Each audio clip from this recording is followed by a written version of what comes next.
Buenas tardes. Habíamos visto hasta ahora lo que era de administración, un primer texto en donde estaban los conceptos de administración. Entonces ahí decía lo que era la administración para diferentes autores. Luego les mandé a hacer una actividad que tenía que ver con una línea de tiempo. Y una última actividad que más allá de las líneas que podrían ir entregando sin límite de entrega, digamos, un trabajo sobre el proceso administrativo en donde tenían que decir cómo ustedes planificaban, organizaban, dirigían, controlaban y evaluaban un día de trabajo de ustedes. Ahora que puedo grabar un poquito más que 2 minutos, lo que quiero es que hagamos un repaso para que estos conceptos queden. La idea de hacer la línea de tiempo es que ustedes pudiesen ver que a lo largo del tiempo se venía administrando. Por eso les dije que podían poner algunos de los antiguos imperios y demás. Si ustedes se remontan a la época de la Grecia antigua, o de Roma particularmente, eran organizaciones que tenían una gran administración de las tierras que tenían. Por eso les dije, hagan hincapié en los imperios antiguos y sobre todo en la Edad Media. Ya se administraban, lo que no había eran teorías científicas sobre la administración, porque como ya saben, es en la modernidad y después de la modernidad cuando nace la administración como ciencia, como casi todas las ciencias.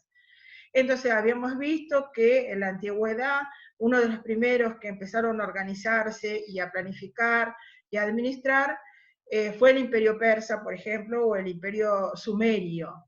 Pudieron ver, si recolectaron algo de investigación, que el código de Hammurabi era un código de administración, por ejemplo. O la forma de administrar de los romanos también era una forma bastante evolucionada de la administración. ¿Qué va a suceder luego durante los 10 largos siglos de la Edad Media? Por eso me importaba que lo pusieran. Porque la Edad Media, que se extiende desde el 476, de la caída del Imperio Romano de Occidente, hasta 1492, o para algunos, o 1492 con el descubrimiento de América, para otros autores 1453 con la caída romana del Imperio Romano de Oriente, o el Imperio Bizantino. Durante esos 10 siglos van a suceder muchas cosas. Y es el caldo de cultivo de lo que después va a ser la verdadera administración. Es importante que yo les dije ahí, creo en algún momento, que intenten darse cuenta que esos 10 siglos en realidad fueron la división entre una edad media alta, que fue desde el siglo VI hasta el año 1000, o sea, hasta el siglo XI, y la baja edad media del siglo XI hasta el siglo XV. Recuerden siempre que los siglos se cuentan uno más que los años. Si digo el siglo VI, estoy hablando del 500, y si digo el siglo XI, estoy hablando del año 1000, después de Cristo, por supuesto. Entonces, la primera etapa de Edad Media en realidad fue una reorganización de lo que había quedado de la caída del Imperio Romano. El Imperio Romano fue un gran imperio que se extendió demasiado y que tenía como objeto básico para sostener su imperio el concepto de ciudadanía. El problema es que con las invasiones bárbaras muchos fueron considerados ciudadanos sin ser ciudadanos o parte de esa tierra. El imperio romano ante las invasiones bárbaras cae. Toda esta estructura de la antigüedad necesitaba que una nueva organización lo sostuviera. Surge el catolicismo. El catolicismo, más importante que por lo religioso, fue porque fue una organización. Fue el sustento, la nueva estructura sobre la cual se van a parar todos los que vengan mucho después durante estos 10 siglos de la Edad Media. El catolicismo va a ofrecer, el cristianismo concretamente, va a ofrecer la estructura de la nueva organización y planificación del Occidente, ¿no? Siempre hablamos de Occidente y demás porque sabemos que toda nuestra cultura es la herencia de dos cosas básicas. Una, la cultura grecorromana y por el otro lado la cultura del judaísmo o el cristianismo. Sí, la mezcla de esas dos cosas es el surgimiento de la cultura de Occidente y de Sudamérica en particular.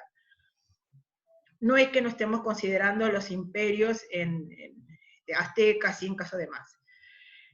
Bueno, esto es lo que pasa. Entonces, en la primera etapa, en estos primeros 5 siglos de la etapa de la Edad Media, recuerden que son 10 siglos, 1000 años, es mucho tiempo, lo que va a suceder es que se impone una nueva forma de organización que es el feudalismo. El feudalismo tiene como forma de organización señores feudales que tienen grandes latifundios, grandes tierras, y que tienen a su cargo la explotación de estas tierras. Para esto contratan siervos que no son los siervos esclavos, no son los esclavos, no es la servidumbre, es el siervo de la gleba. Y el contrato, digamos, entre el señor feudal y este siervo de la gleba, es que parte de esa tierra que le va a arrendar, una parte es para el señor feudal y otra parte se la queda el siervo de la gleba, para su propio sustento. Además está decir que en estos primeros 5 siglos no están nada más que las tierras de los señores feudales. Hay otras tierras. Parte de estas tierras se llamaban tierras comunales. Y eran las tierras, imagínense una plaza dividida por sectores, una plaza pública. Y cada uno podía ir a sembrar o tener sus cabras o el ganado que tuviera, y eran de la comuna, de la comunidad. Cualquiera las podía utilizar. Esto es importante tenerlo en cuenta porque es lo que va a desaparecer al final de la Edad Media. Y aparte estaban las tierras de la iglesia. La iglesia también tenía tierras, que luego se las va a sacar a Enrique VIII, y en esas tierras también podía sembrar la gente. Va a pasar durante estos primeros 5 siglos que los señores feudales están muy bien. Y parte de estar bien es porque hay guerras. Y las guerras son las famosas guerras religiosas, las famosas cruzadas y demás. Entonces estas guerras religiosas le permiten a los señores feudales vivir bastante bien. ¿Qué va a suceder del 1000, digamos, el siglo XI, hasta el 1492, o 1453 para otros autores? Es que en estos últimos siglos lo que sucede es que parte de estas guerras, en donde se obtenían dinero y demás, dejan de suceder. Y por lo tanto los señores feudales que se habían endeudado vendiendo parte de sus tierras para ir en la conquista de la famosa Tierra Santa, en realidad iban a saquear, digamos, más allá de las cuestiones religiosas, iban a saquear y a conquistar, no sucede más. Entonces estos señores feudales van a ser los que se van a convertir en la nobleza. ¿Qué es la nobleza? Es este conjunto de señores feudales que se va al lado del rey, a buscar en el monarca que lo sustenten. Entonces, parte de estas tierras que tenían hace que los siervos de la gleba, quienes le arrendaban estas tierras, se tengan que ir a buscar otras formas de trabajo. A la par de esto, forma de sustento, porque el trabajo asalariado como tal no existía. Otra forma de sustento. Surgen algunas personas que se dedicaban a los oficios, artesanos, comerciantes, zapateros y demás. Esta forma de trabajo, en donde hay gente que se aglomera según el oficio que tiene, ser un zapatero, ser alguien que trabaja el cuero, ser alguien que trabaja, no sé, la madera y demás, el surgimiento de los oficios va a dar origen en la vieja Edad Media, o sea, la baja Edad Media, la más cercana a la Edad Moderna, a lo que van a ser los primeros gremios. Y acá hablo de los primeros gremios, no como sinónimo de sindicato, porque siempre se piensa en el gremio en la actualidad como sindicato. Eso no eran sindicatos, no era para la lucha obrera. En realidad se agremiaban en función del oficio que tenían en defensa de lo que estaban produciendo. Fíjense que son artesanos. Esto es lo que va a suceder. Muchos de estos campesinos van acercándose a estos grupos, y estos grupos, ¿dónde se van a afincar? Se van a afincar cerca de los lugares donde hay mayor comercio, o sea, por lo tanto, de los ríos, donde hay ríos y demás. Se van a empezar a afincar ahí. Y van a surgir los primeros burgos, lo que más adelante van a ser las ciudades-estado. Recuerden que no tenemos estado acá, que lo que hay son monarquías. ¿Sí? Hay reinados, no hay estado, no hay república, nada de eso existe. Entonces, del siglo XI, o sea, el año 1000 hacia adelante, surgen estos primeros gremios, y esta forma de los oficios diferentes lo que nos demuestra que hay división de trabajo. Y saben que la división de trabajo es el sustento de la administración. Si la administración, ¿qué hace? La administración planifica, organiza, controla, dirige y evalúa un proceso administrativo. ¿Y qué es un proceso administrativo? Un proceso de trabajo. Sí, básicamente, la práctica de la administración es una actividad humana, y la actividad humana es el trabajo. Entonces, lo que acá empieza a surgir es un proceso de trabajo un poco más organizado.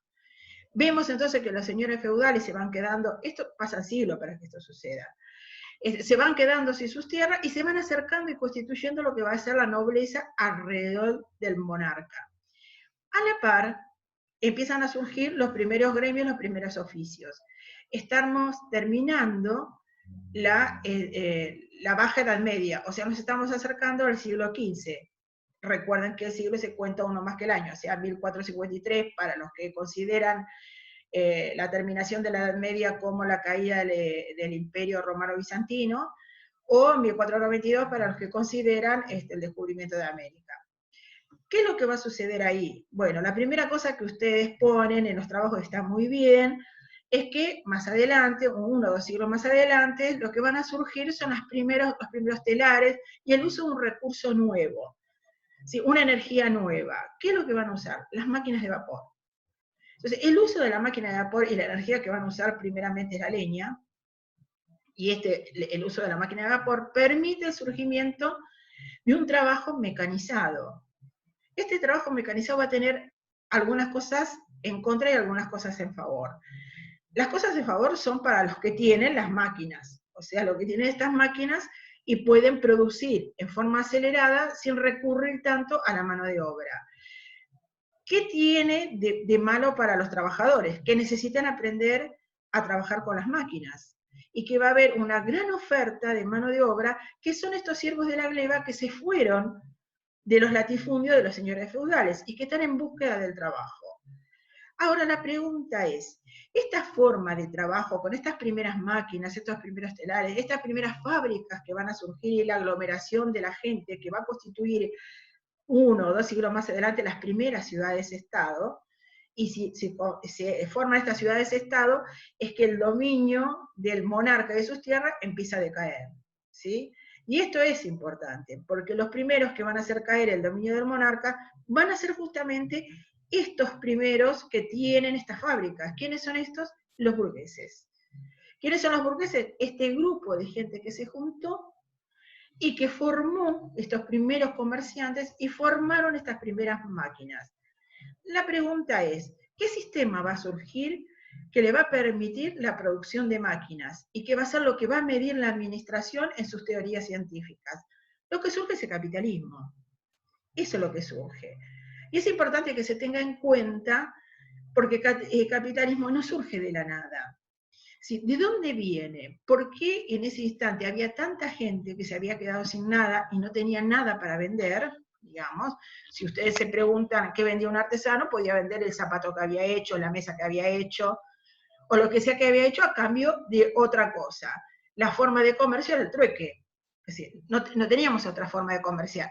Por supuesto, había monedas. No estoy diciendo que no existiera. La moneda existía desde hace muchos siglos atrás. ¿Qué pasaba con el recurso de la moneda, así como ustedes la conocen? Que las monedas que se usaban tenían el valor del peso del metal con el que estaban hechas. O sea, si una moneda de oro pesaba 10 gramos, valdría lo que valía 10 gramos de oro. Entonces, ese tipo de moneda sí se podía usar dentro del mismo lugar, o sea, del mismo imperio. El problema era cómo se negociaba con estas monedas con otros imperios. No se olviden que todos los imperios de lo que hoy es Europa comerciaban entre sí todo el tiempo. El valor de una moneda, por ejemplo, en Roma, no era el mismo valor que tenía en Persia o en otros lugares. Por lo tanto, la moneda que acuñaba el mismo valor en metal no era útil. Entonces, lo que va a nacer ahí, lo que se llama la moneda fiduciaria. ¿Qué significa eso? Una moneda como la que tenemos nosotros ahora, que está hecho de un metal que no vale lo mismo que la moneda en sí misma. O sea, la moneda está hecha de un metal que representa un valor que no tiene. O sea, podemos hacer una moneda de cartón y decir, esta moneda de cartón vale 10 pesos. ¿Cómo es que hago que esta moneda de cartón valga 10 pesos? Ese es el valor fiduciario de una moneda. Es que tiene sustento por el Banco Central. O sea, hay un banco que me dice que ese papel, o sea, el papel de 100 pesos vale 100 pesos, pero el papel en sí mismo no vale 100 pesos. Sí, este sistema de moneda va a surgir después. Hasta acá la única moneda que tenía era que valía lo mismo que valía el metal. Esto para que vean las formas de comercio. Digamos, lo que va a pasar, se les cuento rápidamente cómo va a surgir las primeras formas de lo que uno conoce como banco. Es un cuento cortito. como el sistema de intercambio que tenían era el trueque, la gente se juntaba en algunos pueblos, en algún lugar en particular, y cada uno traía las mercancías que tenía para hacer el trueque. No sé, alguien traía un conejo y el otro traía un zapato, y se consideraba que el valor era similar, uno le daba el conejo y otro zapato de acuerdo a lo que necesitaba. Esta forma de intercambio del trueque hacía que muchos juntaran parte de sus mercancías y las guardaran. Pero como iban de pueblo en pueblo para poder hacer estos trueques, y tardaban mucho tiempo por la forma de transporte que tenían, que eran con los caballos y demás, entonces dejaban en un lugar que era exactamente como si fuera un baúl gigante, o sea, a lo que ellos llamaban un banco, no por nada los bancos de hoy se llaman bancos, dejaban ahí las mercancías y le pagaban a una persona para que se sentara arriba y los cuidara hasta que ellos volvían. Tal vez el comerciante tardaba 2 meses, 3 meses en volver al mismo lugar a buscar porque había ido a comerciar a otro lado. La persona que se quedaba sentada arriba del banco, ¿qué hacía mientras se les pagaba? Comerciaba con las mercancías que él tenía ahí y obtenía un interés. O sea, comerciaba y se quedaba con una ganancia.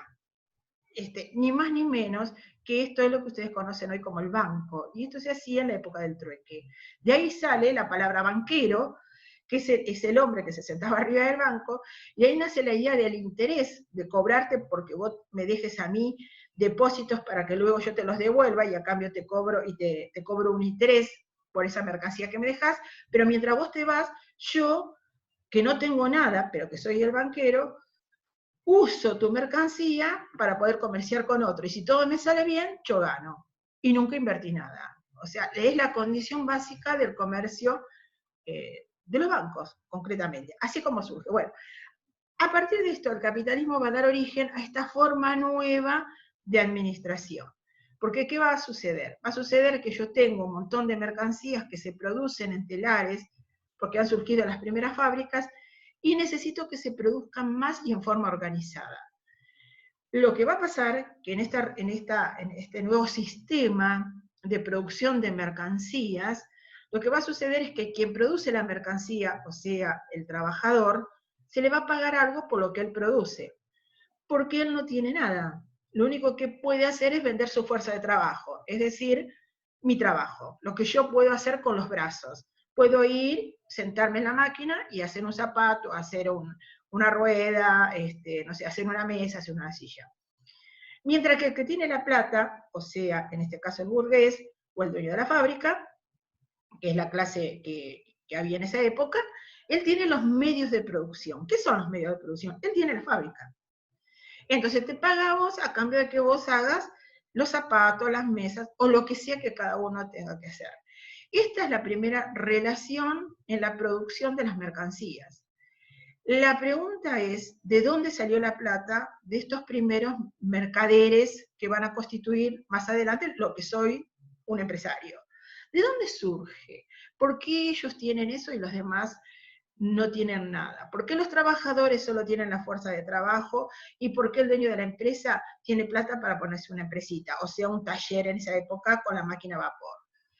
Fácil, sencillo. No es el cuento de que ahorró y juntó plata y se hizo la empresa, porque eso no existe. Eso es una leyenda para la gente ingenua. Lo que sucedió que en esa época era la época de los descubrimientos de las nuevas tierras. O sea que el dinero que tenían los burgueses y los comerciantes que estaban cerca de los ríos era el dinero que traían del saqueo de otros lugares, del saqueo de las colonias, ni más ni menos, del saqueo de Sudamérica, del saqueo de la África, del saqueo de la India. Con esa plata que saquearon fue con lo que pudieron construir sus primeras fábricas. Esa es la razón por la que un autor que se llama Karl Marx dice que el desarrollo del capitalismo está montado sobre el lodo, sobre la sangre y sobre la muerte. Y es verdad, el origen del capitalismo tiene ese sustrato. Sí, unos pocos pudieron saquear y hacerse de esto, y en función de eso tener sus primeras fábricas, digamos. Así es como surge el capitalismo. Bueno, lo que va, el conflicto que se va a producir acá, es que tenemos gente trabajando y productos y mercancías. Con lo que sucede con las mercancías más adelante vamos a ver por qué la mercancía hace que todo lo que hagamos nosotros sea nada más que mercancías, mercancías, mercancías. O sea, lo que Marx va a llamar el fetichismo de las mercancías. ¿Sí? Las mercancías, los consumos, las cosas, nos deslumbran, nos encantan, y no podemos ver lo que hay detrás de la mercancía. ¿Qué encubre una mercancía? Supongamos, yo miro esta remera, me compré esa remera porque tiene un dibujo bonito y me encantó. Fui y dije, ¡ay, qué linda remera! Esta es para mí. O sea, la remera es una cosa. ¿Qué es lo que yo no puedo ver de esta mercancía? Es que quien la hizo sufrió para hacerla. Es probable que esta remera se haya hecho en un lugar en donde explotaban a la gente. Es probable que si esta remera se hizo en China fue por explotación de los chicos y demás. Y no estoy diciendo que uno llore porque se compró la remera, sino que la remera y las mercancías en sí mismos encubren el proceso de trabajo y de explotación que hay por detrás. Y eso es interesante. Bueno, punto aparte de esta cuestión de la mercancía, es que el capitalismo va a poner en conflicto cómo se produce, digamos. Entonces entramos en la nueva etapa. Todo el desarrollo de la revolución industrial va a ser la época moderna. Saben que la edad moderna se extiende desde el 1453 o 1492, depende de los autores, hasta la Revolución Francesa, 1789. ¿no? Esa es la edad moderna, de aquí para acá es la contemporánea. ¿no? En esos 2 siglos donde se dan estos cambios tan profundos. Y lo que va a suceder es que el dueño del telar, el dueño de la primera fábrica y demás, lo que va a querer es producir cada vez más. Eso siempre es así. El dueño de los medios de producción, llámese a estos medios de producción un telar, una fábrica, una clínica, lo que sea, él siempre va a querer mayor ganancia. ¿Sí? Y lo que va a querer el trabajador es siempre un mayor salario. Con lo cual, estas dos relaciones van a entrar en conflicto. Es decir, mientras el obrero quiere mayor salario y el dueño del lugar quiere mayor ganancia, ambas cosas a la vez necesariamente no se dan. Entonces, lo que se va a generar es una forma de medir, digamos, de la administración, los procesos de producción. Por eso es que las teorías científicas que surgen después de la modernidad tienen como función medir y controlar. Esta es la razón por la que la administración se convierte en ciencia. Recuerden que para que algo sea ciencia debe tener un objeto de estudio y un método. Por ejemplo, pensemos, la psicología, ¿por qué ciencia? No estaba considerada ciencia hace un tiempo atrás, digamos, hace un siglo y medio atrás, no se lo consideraba ciencia, como tampoco la sociología y demás, porque estaba en auge el método de las ciencias naturales. Pero digamos, la psicología, supongamos, ¿qué objeto de estudio tiene? La psiquis. ¿Cuál es el método? Bueno, tiene varios. Sí, podríamos decir el método psicoanalítico, la teoría sistémica, etcétera, etcétera. Podríamos pensar en la medicina. ¿Tiene un objeto de estudio? Sí. La clínica, el cuerpo del humano. Métodos, bueno, también tiene varios, más allá del método de las ciencias naturales, ahora se usa el método de la por evidencia o algo así. Cada una de las disciplinas, la nuestra también, y no voy a preguntar si no saben cuál es el objeto de estudio de la enfermería y cuál es su método, porque, bueno, calculo que eso lo tenemos todos re claro. Entonces, la administración va a surgir como ciencia, es decir, su objeto de estudio que para algunos autores difiere, pero que todos van a acordar que es el fenómeno de la actividad humana, o sea, el fenómeno administrativo, el proceso administrativo. Porque desde la práctica, administrar es una actividad humana, y como actividad humana puede medirse, porque ¿qué busca la ciencia? Aparte de descubrir y todo, busca medir. Si algo no se puede medir, no es científico. Las cosas que no se puedan medir no son del ámbito de la ciencia. Por ejemplo, no se puede medir el alma humana, por ejemplo, diría Kant. No se puede medir a Dios, diría Kant. Y no se puede medir el universo para él en esa época. Hoy en día diríamos que estaba equivocado con lo del universo. Pero digamos, lo que no se puede medir no es objeto de la ciencia, será objeto de otras cosas, de la metafísica tal vez, pero no de la ciencia. O sea, que la administración se conforma como una ciencia. Y en este devenir que venimos desde esta línea de tiempo que ustedes hicieron, muy linda, algunos hicieron cosas muy bonitas, resúmenes muy lindos, cuadros muy lindos. Luego viene todo lo del proceso administrativo y esta explicación que quería que recuerden, porque es lo más importante, cómo se da, cómo llegamos hasta el momento en que algunos de los autores se ponen a medir los pasos de este proceso de la administración, o sea, los procesos de la producción de mercaderías. Esto para que quede claro que el surgimiento de la administración como ciencia va de la mano del surgimiento de la revolución industrial. Tengan en cuenta la revolución industrial como la revolución industrial de fines del siglo XVIII, principios del siglo XIX, porque si leen algunos autores van a ver, de acuerdo con esto, que esa fue la primera revolución industrial, pero hubieron otras revoluciones industriales, digamos la del siglo pasado, que podemos llamar la revolución tecnológica, o la revolución actual, que es la tecnológica informática. Vean que cada vez que la energía que se usa en cada una de estas revoluciones cambia. Mientras que la primera surgió por el uso de la leña, con las máquinas a vapor, luego el uso del petróleo y el surgimiento del petróleo que ya se acabó hace rato, digamos, no hay digamos, el desarrollo en el mundo a partir del petróleo, digamos. La actualidad, el desarrollo de las energías alternativas. Es decir, tuvimos la época anterior con el desarrollo de la energía atómica, digamos, con los problemas que el uso de la energía atómica, el uso del uranio y los desechos producían, y hoy en la actualidad el uso de las energías alternativas. Hoy atravesamos una tercera o cuarta revolución industrial para muchos, que tiene que ver con la revolución del uso de la cibernética y de la tecnología informática. Todo esto para llegar hasta los primeros autores o autores de la teoría clásica. ¿Quiénes van a ser? Van a ser Taylor y Fayol, como los dos primeros, y luego vienen los que son más contemporáneos. De Taylor, que es el texto que yo recorté y les mandé para que lo puedan leer, es el primero que va a decir que lo más importante en el desarrollo del proceso productivo es que, digamos, tengan gran prosperidad los dueños de las fábricas, estamos hablando del principio de 1900, gran prosperidad, pero que también tenga prosperidad el empleado. Por lo tanto, él se pone a ver cómo es el proceso de trabajo y lo empieza a medir. O sea, se empiezan a medir las diferentes formas de hacer un trabajo. No sé, lo que sea que se estén haciendo. Un auto, ustedes recordarán la famosa, que se las voy a poner para que la lean y hagan un trabajito, eso se lo voy a dejar escrito. O sea, la idea es que puedan ver Tiempos Modernos, que es una película muy vista por todo el mundo, y puedan relatar ahí los puntos básicos del texto. Yo les mando un texto en donde quiero que vean que hay un punteado al final que dice principios básicos de la teoría de Taylor, y ahí dice qué es lo que va a medir él y por qué es importante. Recuerden que para Taylor no solamente era importante la ganancia del empresario, digamos, del dueño de la fábrica, sino que también era importante que el empleado estuviera bien. Pero hizo la primera división, o sea, él, mirando a los obreros trabajar, se había dado cuenta de algo que otros no se dieron cuenta, que aquellos trabajadores que conocían la forma, imagínense la película de Chaplin, ¿no?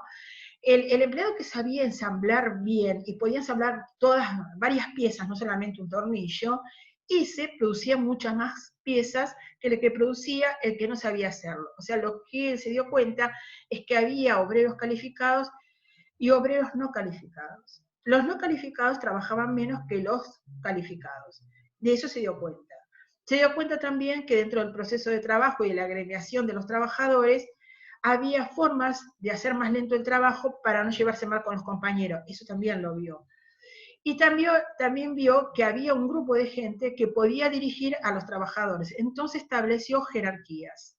La famosa pirámide que ustedes pueden observar en un organigrama común y corriente en la actualidad, en donde tienen un director, un jefe de departamento, un supervisor, un jefe de servicio y empleados, es ni más ni menos que esto. Es decir, hay un grupo de gente que está en la punta de la pirámide, o en los dos primeros estratos, y es la gente que piensa, supuestamente, es la gente que dirige porque puede organizar y planificar. En el medio estarán los que llevan la parte técnica operativa, y en el fondo, o sea, en la parte más ancha de este triángulo, están los que hacen el trabajo manual. Esta forma de pensar una organización, que es una burocracia, ni más ni menos, Esta forma escalonada de pensar los trabajos, que aunque hoy en día no es la que más se utiliza, aunque yo diría que es más común de lo que la mayoría de la gente piensa, esta forma es nada, ni más ni menos que el trabajo que hizo Taylor. Por eso lo importante ahora, más allá de esto que hemos aclarado algunas dudas y cualquier cosa me preguntan, es que hagan un trabajo en el cual puedan ver tiempos modernos, en el tiempo que tengan, en un ratito, la película, y en función de los puntitos que están en el texto que les voy a dejar que recorté del libro de Fundamentos de Administración de Ramírez Cardona, les dejo ahí esos puntitos y ustedes se fijan si eso en la película lo ven y me lo escriben. En un texto corto, de no más de una hoja, y dicen, bueno, se cumple con el poder contabilizar los movimientos, el poder contabilizar el tiempo, en mirar cómo se produce un producto, etcétera, etcétera. No más que eso. Otra cosa que quiero aclarar con los trabajos. Puede pasar a veces que no puedan subir un trabajo, porque si yo puse que el tiempo de entrega es a partir del día 29, lo pongo así, les pongo esa fecha como para que tengan tiempo para entregarlo dentro de unas semanas, o le puse otra fecha, por ahí no se los toma la página, justamente porque yo les puse una fecha. No quiere decir que esa fecha sea la fecha límite. Lo que quiere decir es que a partir de esa fecha pueden entregar. A veces pasa eso. Entonces ustedes lo que hacen, me lo mandan por el foro, no hay problema. Yo lo veo de todas maneras. Quien no quiere entregar los trabajos ahora en fecha, no hay problema. Vayan juntándolos todos, porque a como vamos, al final del cuatrimestre juntaremos todos estos trabajos, si están todos correctos, digamos, si no hay mayores cosas que modificar, van a ser las formas que tenemos de ir desarrollando la materia. Lo más importante es que se amiguen con esta forma digamos, de las clases, y vamos viendo. Lo que se me ocurre es que yo sigo haciendo esto y para la próxima clase ustedes, los que quieren, lo van haciendo al trabajo, y si no, volvemos a hacer una clase con el tema que sigue. Otra cosa que les quería aclarar. Más adelante, no en esta fecha, vamos a poner una videoconferencia. Hagamos una videoconferencia con el sistema de Zoom. Y entonces en esta videoconferencia, a ver si nos logramos, que por ahí no los puedo ver a todos en la pantalla, pero puedo habilitar en ese momento una videoconferencia con una fecha determinada en un horario determinado, y ustedes me pueden hacer preguntas. Pero eso más adelante, cuando avancemos un poco más con los textos. Hasta la próxima.